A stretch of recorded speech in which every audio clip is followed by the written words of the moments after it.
I am so excited to have my friend Emily Osetek on the podcast today, as she is certainly a leader in medical billing. She is currently the CEO of PETTIGREW, and Emily has over 30 years of experience in revenue cycle management and is an industry leader in our field. Emily began her healthcare career working in a private hospital setting.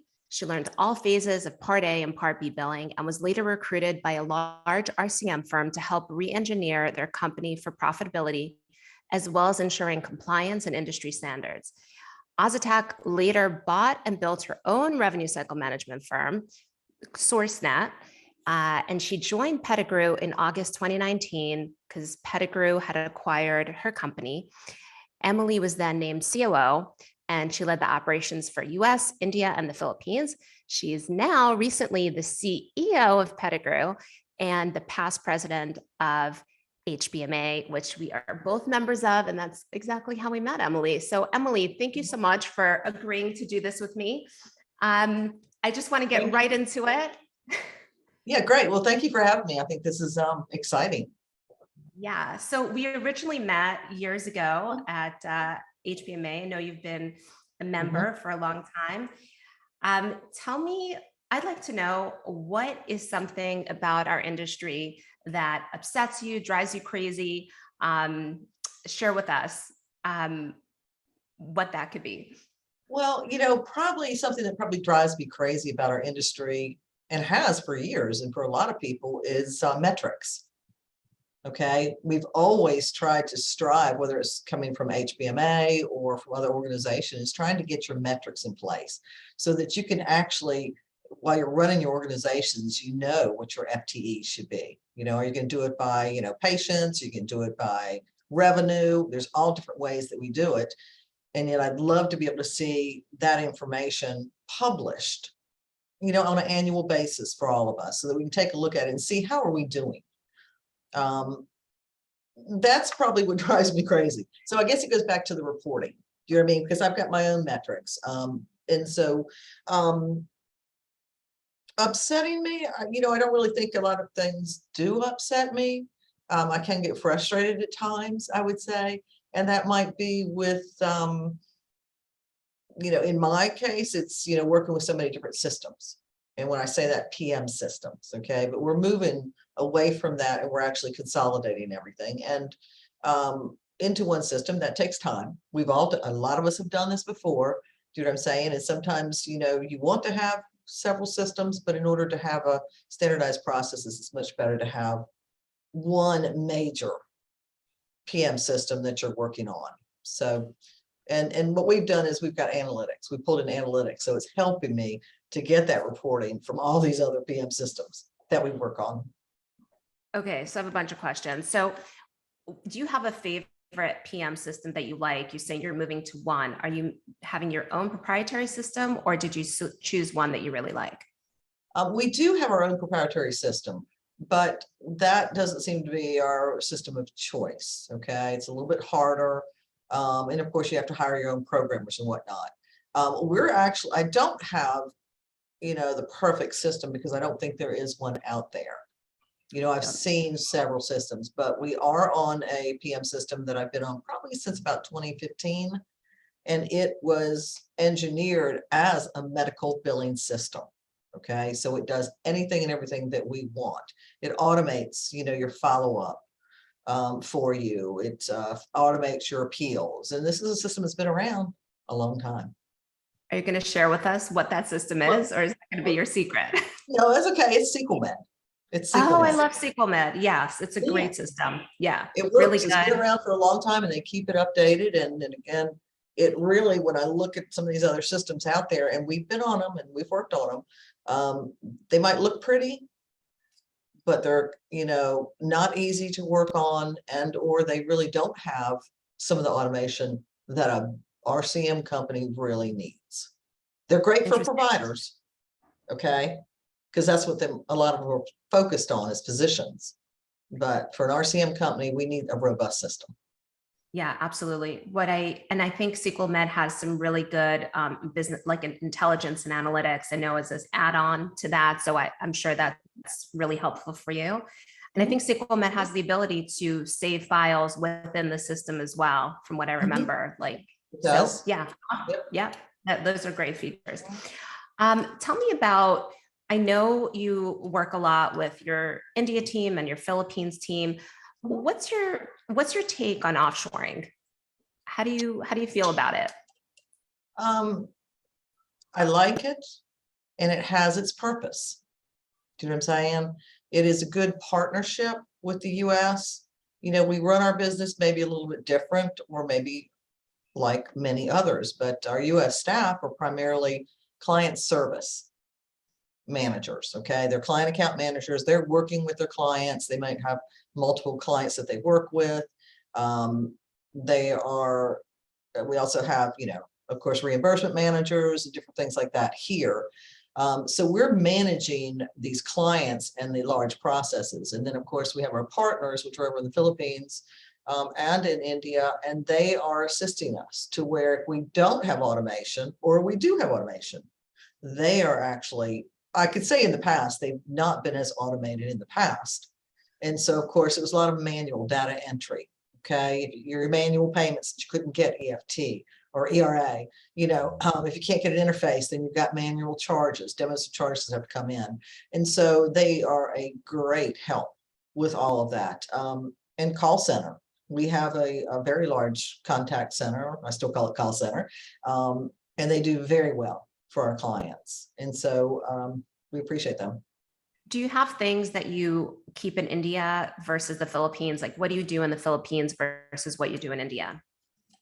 And do The you see a Philippines, difference? because they speak English so well as a second language. So AR follow-up, if they're having to talk with the carriers, then Mm, that needs to be, in my mind, needs to be in the Philippines. For call center work, of course, that's going to be in the Philippines because they have English-speaking staff. For India, we see that more of, we do credentialing in India, works very well. We also have, of course, our functional areas like the data entry, again, manual payment posting, AR analyst. So the staff that are really going onto the websites and, you know, doing claim status inquiries or looking in your clearinghouse or whatever to find out why this claim wasn't paid. Very good. Okay, very efficient. nice. And do you have anybody working during the US daytime hours in India, or is it just you do? We Okay. do. We have teams that work our daytime hours, managers as well, because we do have meetings, you know, weekly. And they work with us, and we are, you know, really probably my directors are talking with them. They have a meeting, I think, every Friday morning as well, and letting them know what went on, what's the priority. Do you know what I'm saying? What are some issues? And then we find out who needs training or whatnot. Mhm. Right. Do you feel it helped you scale your company by using your offshore operation? Oh, sure. Absolutely. Yeah. When I had SourceNet, I did use an offshore company. And I just only had like 8 individuals that are offshore in India, and they did a fantastic job. But then coming into PETTIGREW, I can see how it's so much more scalable because we do have, you know, 400 to 500 individuals offshore. Amazing. Good for you. It sounds so cool. And that you're managing it all. It's quite impressive. Tell me about the things that keep you up at night. What do you worry about? That's a tough one. You know, I have to knock on wood because I don't have too much keeping me up at night. But I would say staffing might be one of the areas that I look at because whether it's onshore or offshore, you want to find the right person for the right job. Yep. Okay. And so we have some very good people within PETTIGREW in the US. We have a very good team, and they really work well together. And again, offshore, but I do know that especially probably in India and maybe even the Philippines too, there's a lot of turnover now because there are more BPOs out there. Okay. And Yep. so and that probably, if that keeps me up at night, because they're always moving. They move from Yes. one to the next to the next, and it's just to get that little bit more money. And then what the fact is that then they want to come back sometimes. Yeah. So we're like, well, not sure, that you have, we're going to bring you back in because we may have backfilled them by that time. So that is probably, I would say right now is probably the biggest issue, and that's offshore. Onshore staffing, we're doing fine. Some people have told me, I mean, you see that there's so many open positions. Everybody has, help wanted signs out there. And I know in our business, we do as well. But I have to say, we've been very, very lucky to, now that we allow remote staff. Okay, we started that in 2020, of course. We're able to capture more skilled and experienced individuals because we can go throughout the US because we weren't remote before. So it's actually been a positive for us. Yeah, I think a lot of companies feel the same way, that, allowing offshore remote work is definitely an added perk. Do you let any of your offshore people work remotely? We do. We have our tenured staff. And that happened, of course, with the pandemic. It came up to the point of, okay, they can't go to the office. So what are you going to do? So our IT teams in both countries worked very well, and they were able to set up the staff. And we have now we have hybrid. There are individuals that just want to work at the office, and I would say it's probably a majority. And then we have others that want to work sometimes in the office and sometimes at home. And of course, those have to be tenured staff. New staff always work in the office. Interesting. And do you deal with any objections from clients about compliance issues, or is there any concern about the work from home from a compliance standpoint? We haven't had any issues with that. We are, we're with the HBMA compliance accreditation program. So we have that throughout the globe. All of our countries, okay, are on that. Nice. And so we also don't have any PHI. They don't have physical PHI at their desk. Okay, they're remoting in again to the US servers. So we have really, I think, tied it down. We have had clients in the past that no, don't want offshore, not going to do it. They've changed now. They understand that as their business has grown, there's two ways we can do it. We can do the business onshore or offshore, and we show them the pricing. And so they say, wow. And so once we prove it to them after 90 days, they're like, okay, I like it. I love that. Money speaks for sure when you could see how much money you can save. Absolutely. It does. It really does. Yeah, that's pretty awesome. Okay, great. I think the staffing issue is an issue across many industries, and certainly our industry. And what you're describing about offshore and the competitiveness that's going on right now, it's a big deal. I mean, I was just in India 2 weeks ago, and this is like, you have certain companies that are popping up that are offering signing bonuses, Yes. crazy high salaries, and they're hurting the market. Definitely, they're making it difficult for all of us. But from what I hear, and if this can give you any kind of comfort, it seems that those companies get big projects, need all these people, offer these signing bonuses, and then the project's over and they lay them off. And those companies are, at some point, the employees that are really looking for a career and are taking this seriously will stay. And there's always going to be a percentage of employees that are just focused on the money piece. And I think it's really about, but there's a lot of other stuff going on. I think that most Americans don't realize, in India, you have to show your pay checks and proof of what you got before. There's a lot of like fraudulent people that are like faking their pay stubs to get higher salaries. And there's so many issues internally that you really wouldn't know as an American. But when you have that, when you're working closely with the India operation to see, they also have challenges, and also watching like, how do they deal with these challenges? It's really interesting. But the good news is that our industry is growing, and going to India, you can see that we are feeding so many families and providing for so many people through healthcare. So it's a really beautiful thing overall. It is, and you know, you made a good point there, is that I think a lot of people still in the US, when they're going offshore, is they're thinking of the staff as just agents, okay? It's a job, okay? They're just filling these jobs, but we have really kind of, I want to say we've turned it around, and we want to make it a career for the individuals, okay? So it's not just data entry. They have the opportunity to learn anything, okay? And so we've been doing a lot of cross training of our staff, allowing them to be able to learn more as we move into more technology. They're learning the technology. And so I feel like that in the long run will allow us to retain our staff. Do you know what I mean? Yes. It's, a lot of it's just the new ones that'll come on board, and they're not used to us. They're not used to our culture, and that it's totally different.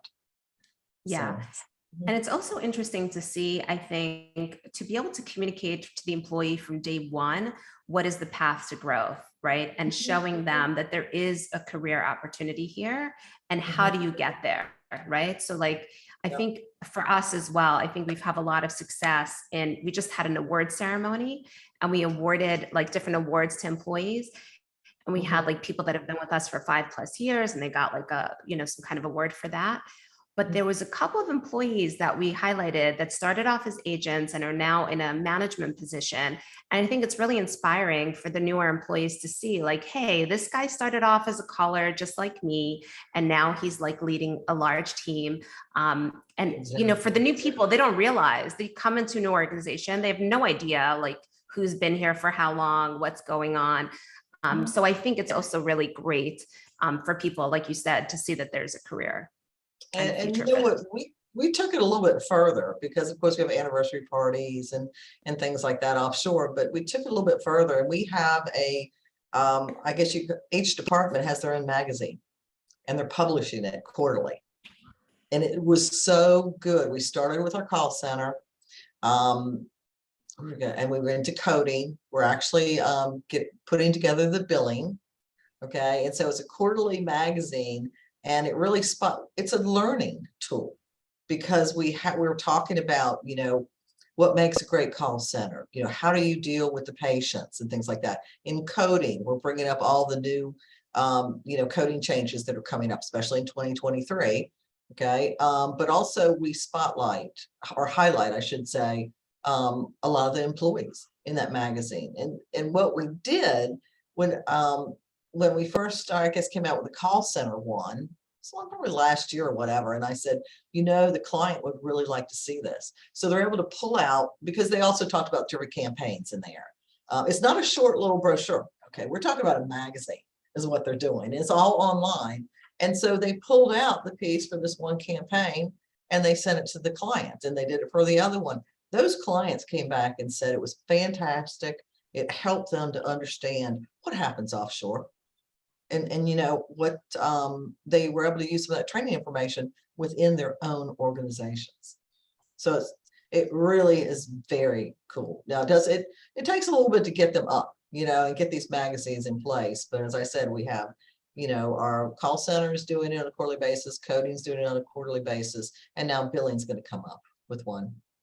I love that idea. That is brilliant. Yeah. That's a great idea. And so tell me about this magazine. You have, you know, highlighting different employees, you said, and then you also have, tell me what else is in there. Well, I think from each director, okay, the US director, or actually, you know, the offshore director will actually open it up, okay, and, you know, have their own little page.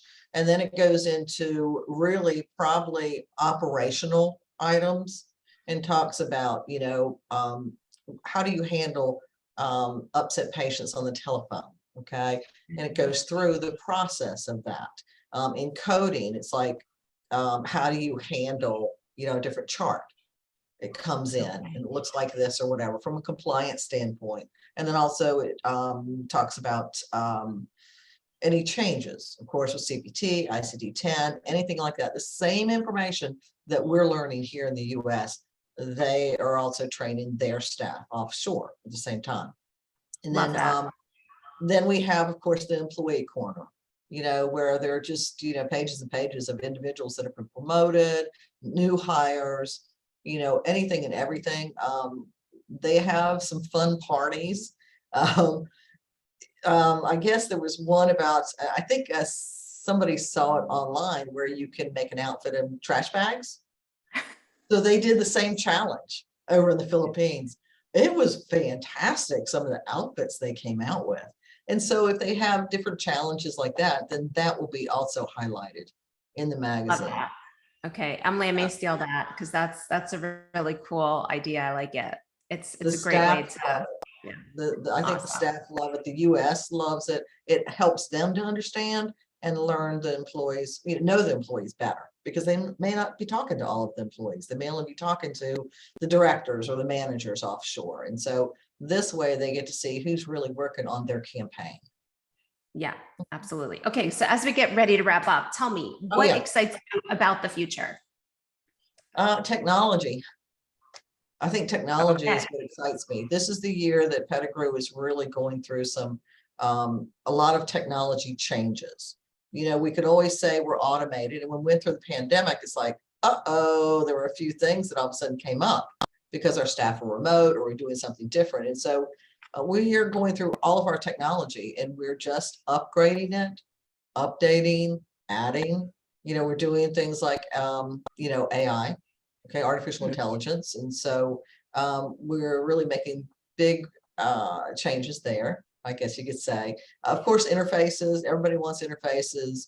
And we try and do that, APIs, bots, we're into robotics now.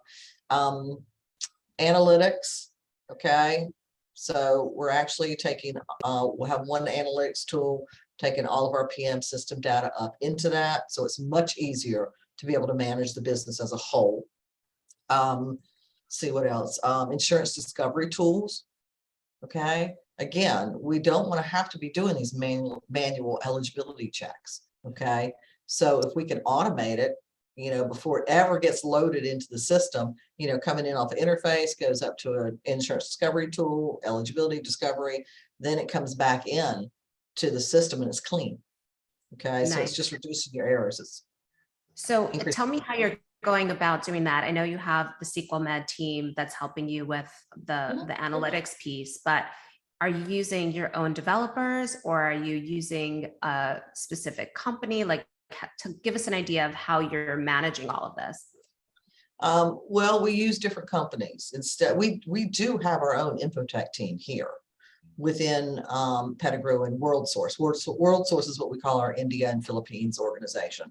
And so we have our own infotech team, but instead of building everything ourselves, because it's already out there, okay, in some cases. And so we will go and find the right vendor. Now, SequelMed's not doing our analytics because we decided to go out to, SequelMed can do the analytics and everything, and it's got it for the SequelMed, but just because of all the different business that we're doing, we're actually going with Whitespace. And we're coming up live with Whitespace now, but our programmers are helping because we're having to take the information from our data warehouse and then export it over into Whitespace. And so we have to go live July 1.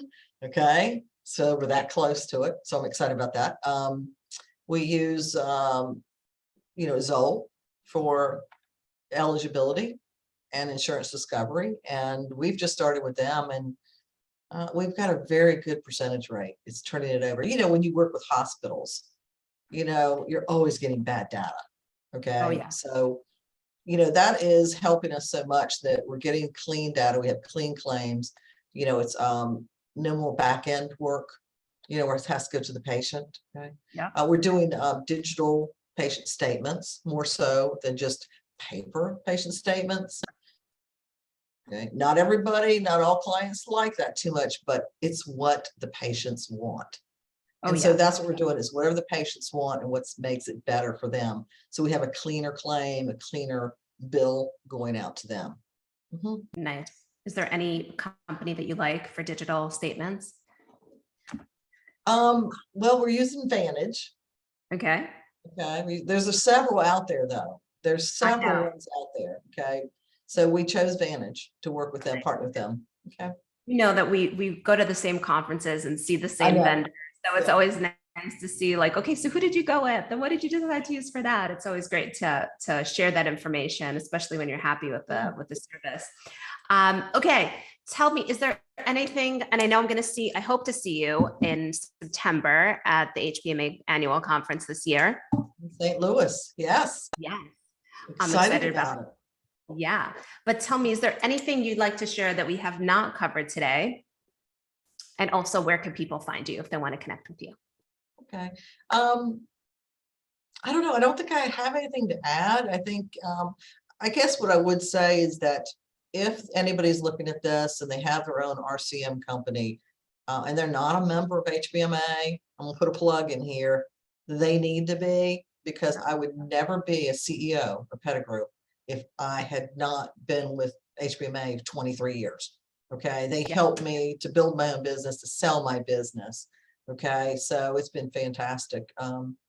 It's a great organization. And I guess be able to contact me, just they can contact me through email. It's EOSETEK@pettigrewmedical.com. Awesome. And are you on any social media platforms where Oh yeah, oh yeah, yeah, give us yeah. one? We've done Give that us this one year. where you're the No, most active. no, I'm on LinkedIn, Facebook, actually Pettigrew. We've been upgrading all of our social media. So take a look out there. You can find me out there, and this recording, I hope we'll be able to put that out on our social media as well. Yes, awesome. Emily, it's always a joy to chat with you. Thank you for spending time with me today. It's been fun. Thank you. Well, thank you so much, and have a great 4th of July weekend. Thanks, Emily. Thanks. Bye-bye.